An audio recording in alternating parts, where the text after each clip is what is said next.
morning, and thank you everybody for being here. Thank you, Tara, for being here, and to Dr. Lewis for that wonderful introduction.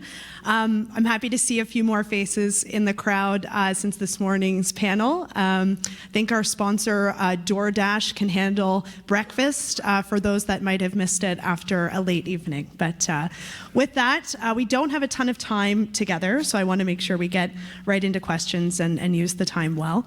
I want to begin, Tara, with a thesis that I suspect many in the room may agree with, and it is that the mainstream media in this country are inherently biased towards conservative and right-of-center perspective, and that they actively seek to intervene in terms of expressing those viewpoints in their coverage.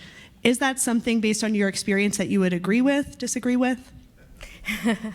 Well, first of all, it's very nice to be here with you all today, so thanks very much for having me, and thanks to Jamil Javani for inviting me.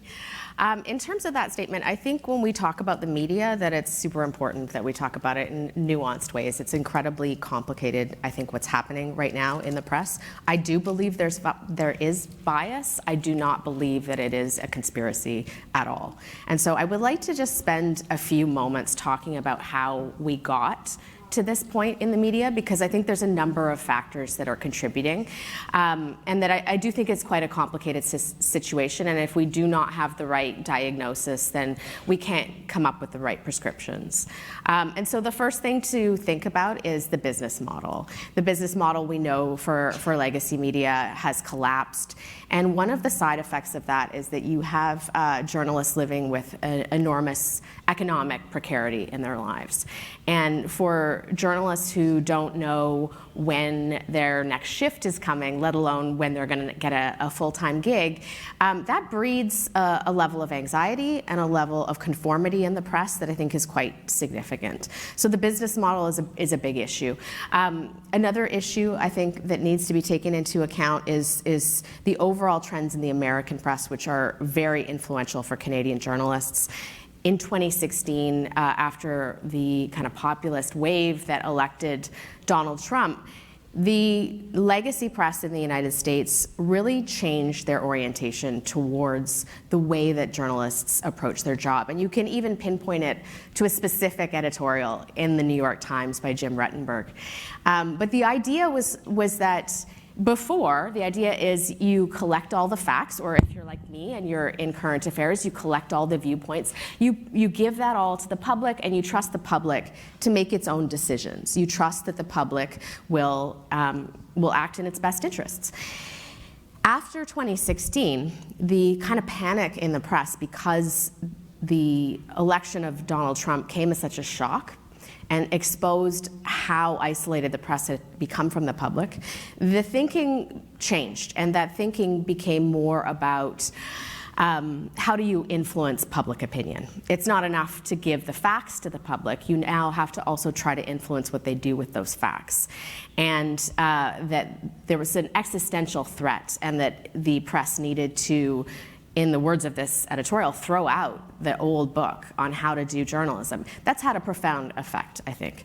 You also have, with the collapse of the business model, a deficit of skills. And Holly Doan from Blacklock's Reporter talks about this a lot. She talked about it when she was on my podcast. In the past, there was an apprenticeship model for journalists, that you would start out in a small town, you would cover the school board, you would move to a capital, then by the time you get to Ottawa, 13, 15 years into your career, you had huge grassroots contacts throughout the country, but you had also learned how government worked and had the hard skills. That's not happening anymore, and so you have a deficit of skills. And the last factor that I would talk about, although I could go on, there's 10 or 15 kind of factors that influence all this, is the influence of Twitter. And I think Twitter is terrible for journalism. And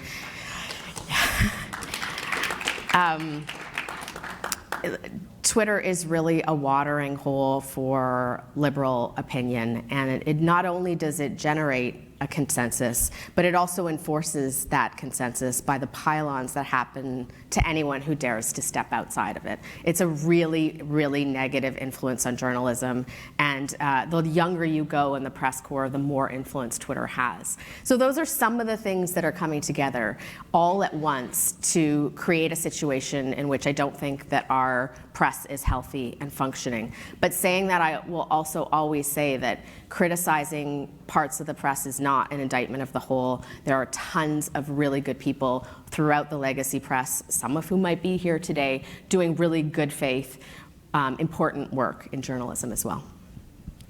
So you talk about 2016 as a catalyst, perhaps, of this inflection point where people are really recognizing that maybe there's a groupthink issue here.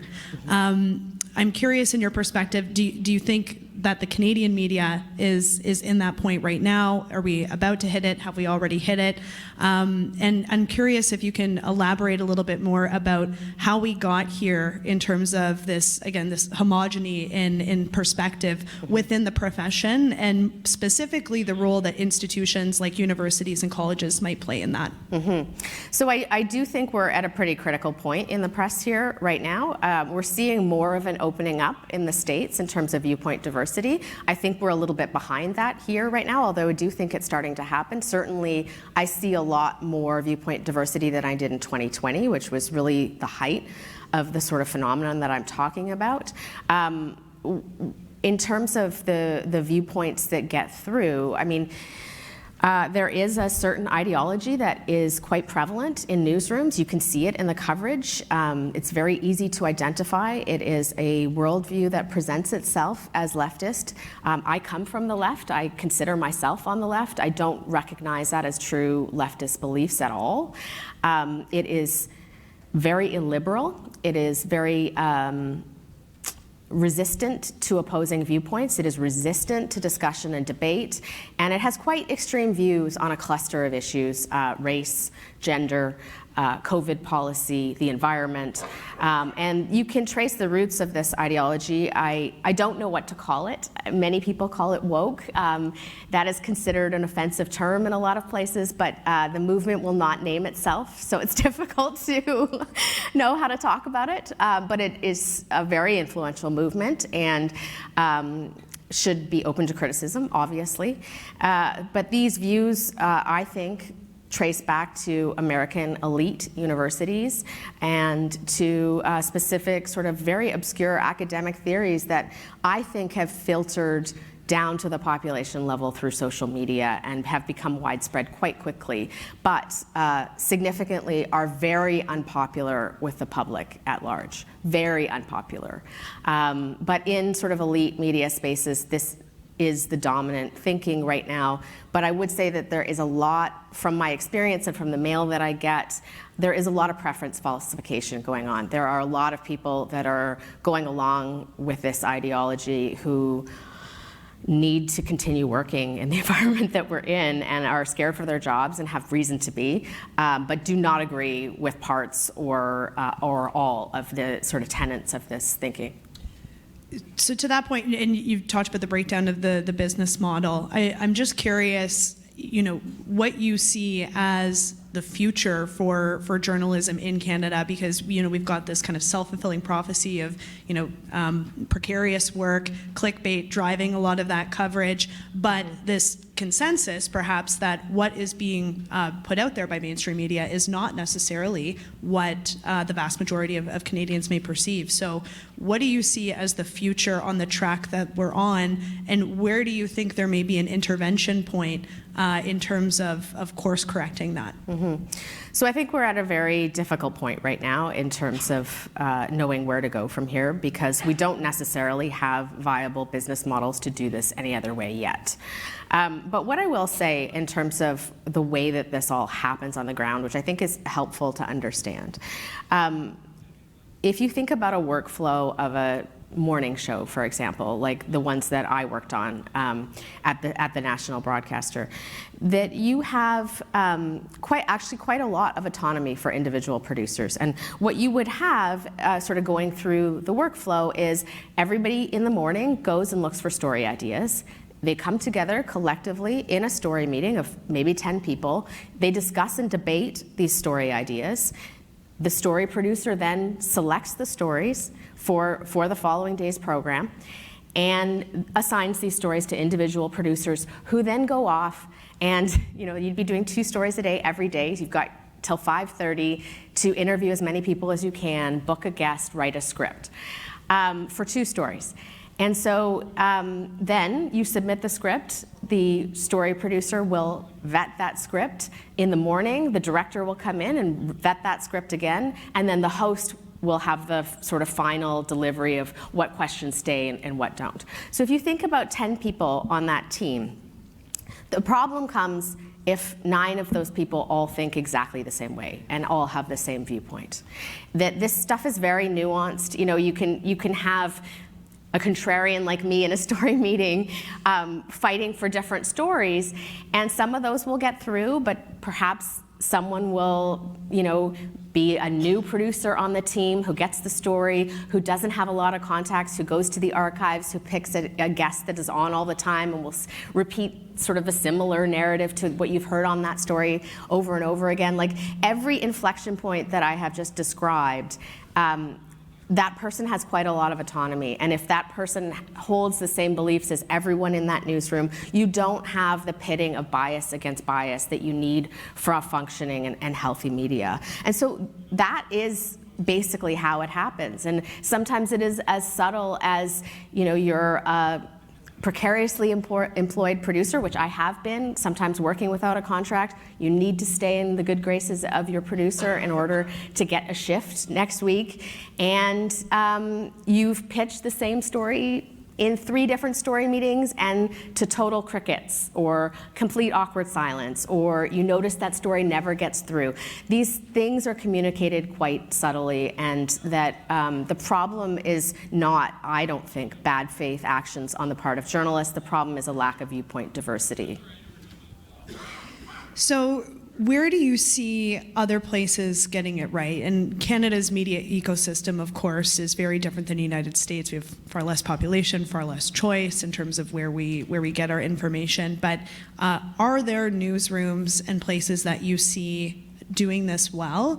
And by extension, I'd love your reflection on kind of the current state of independent media in this country, because we have seen a ton of outlets like True North and Western Standard, Post Millennial, and others, Black Lots, et cetera, that are pushing a bit of a counter narrative, and their popularity has really caught on. Mm-hmm. I think that the independent media is a really important counterweight to the legacy press right now.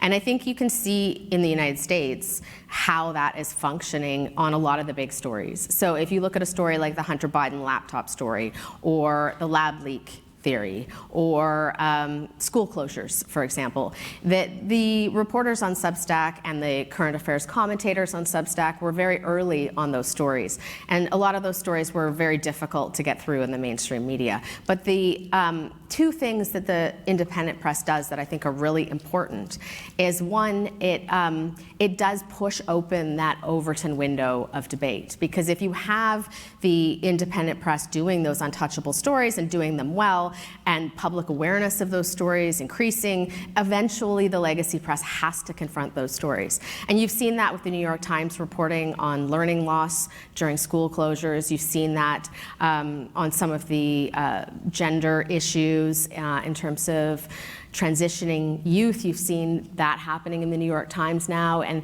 so I think it pushes open the Overton window of allowable debate. The other thing that it does is it forces legacy news leaders to have some self-reflection, in that the news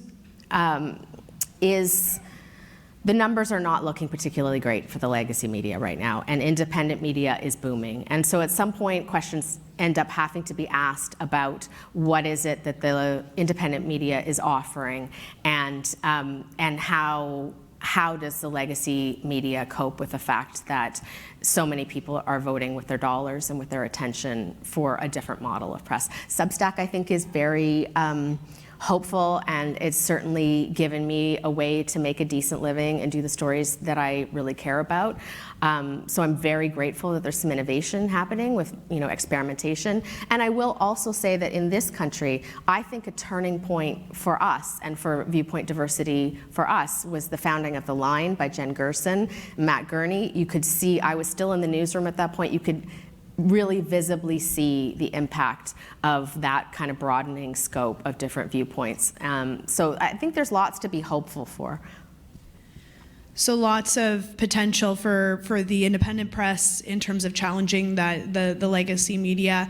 Is there a path to for the center right to be part of the change within legacy media? I'm curious, what your advice might be for folks in this room in terms of having an influence on that system, because I think for many, and this is a helpful conversation in terms of pulling back the curtain, but I think for many it's just this monolithic building on Queen Street or buildings in the core of downtown Ottawa and Toronto that make all these decisions.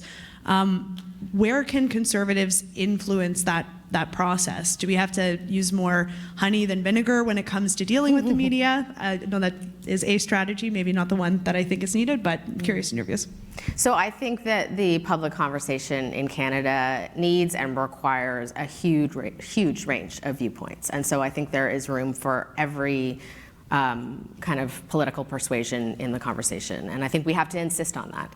I also think that my advice for Conservatives is the same as my advice for anyone in this country who wants to see a healthier and more robust news media and commentary.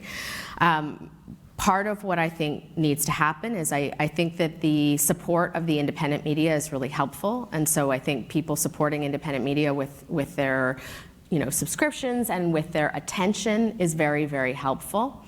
I also think that anything we can do at this point to turn the temperature down on the political polarization and the rhetoric is very helpful as well.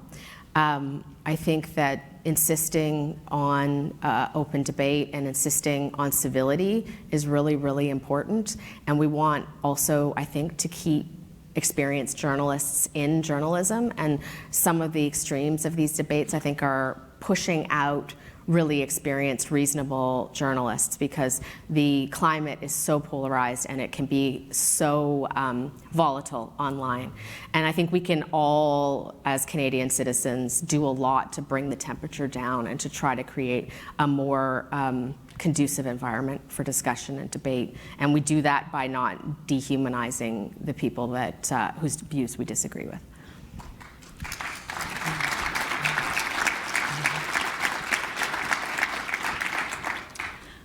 You spoke a little bit about kind of we talked a bit backstage about the role of government and media together, and you've talked about kind of how some of these journalistic decisions get made.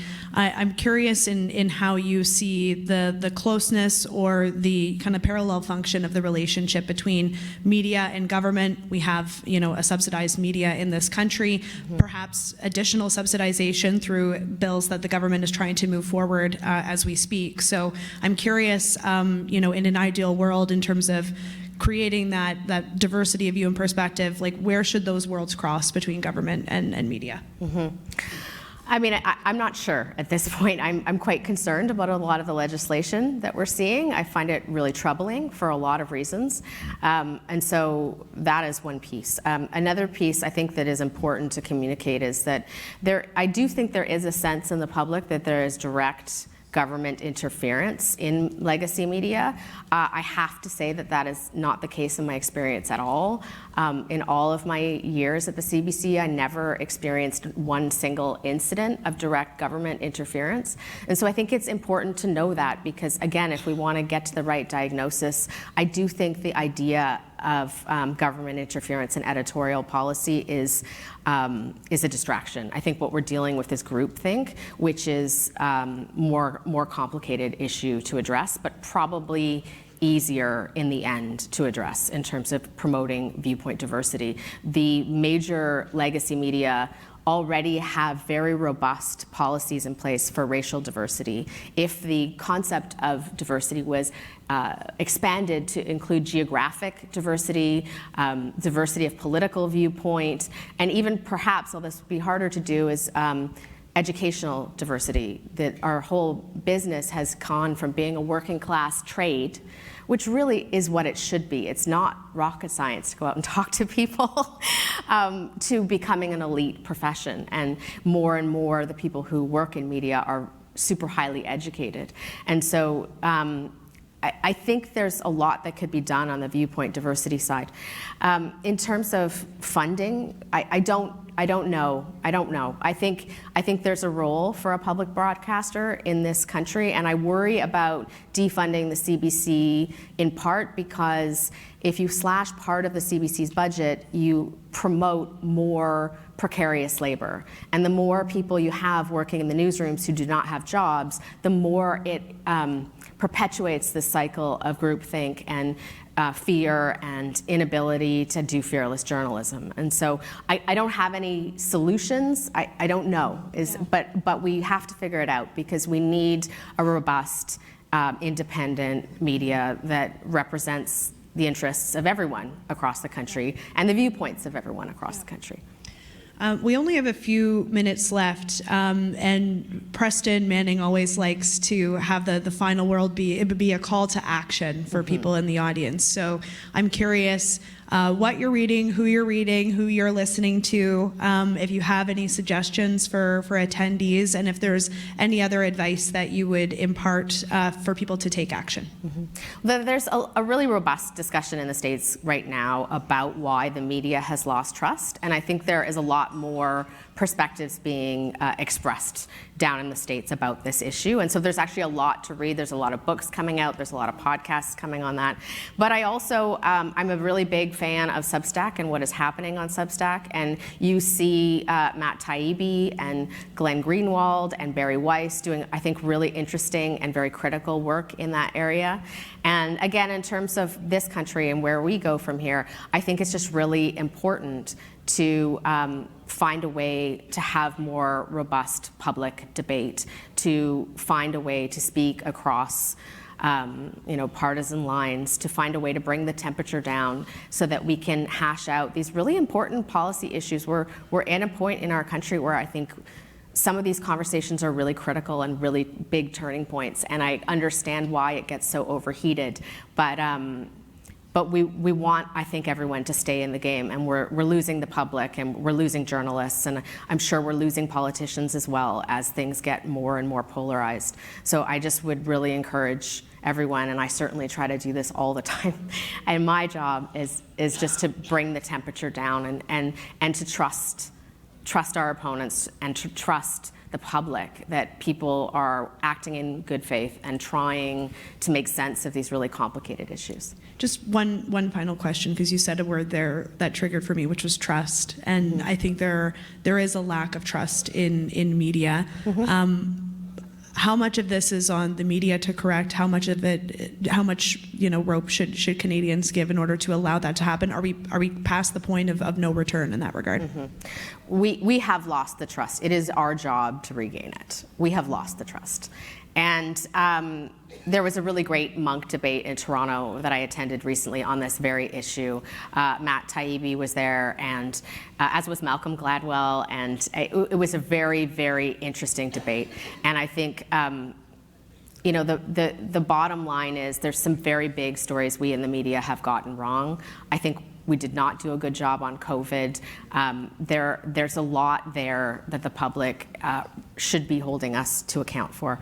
And I do think it is the role of the media now to take away these numbers, these incredible numbers, lowest trust in Canada in the media right now that it has been ever, and have some self-reflection about how do we come back from this. And for me, the biggest thing is listening to the public. And if you engage with the public a lot, you hear the same thing over and over and over again, is please just trust us to make our own decisions.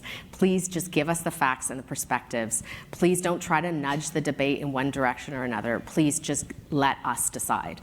And that is my mantra in the work that I do. And I hope I know tons of wonderful journalists in legacy media and in the independent press in Canada who are trying to live by that too. So I do feel hopeful, but I do think it's going to take some work to get back on track. No, that's such an excellent point and a really great point to end on. Thank you, Tara, for being here with us. Much appreciated. Thank you for having Hopefully more journalists like you in the future. So thank you very much for your time.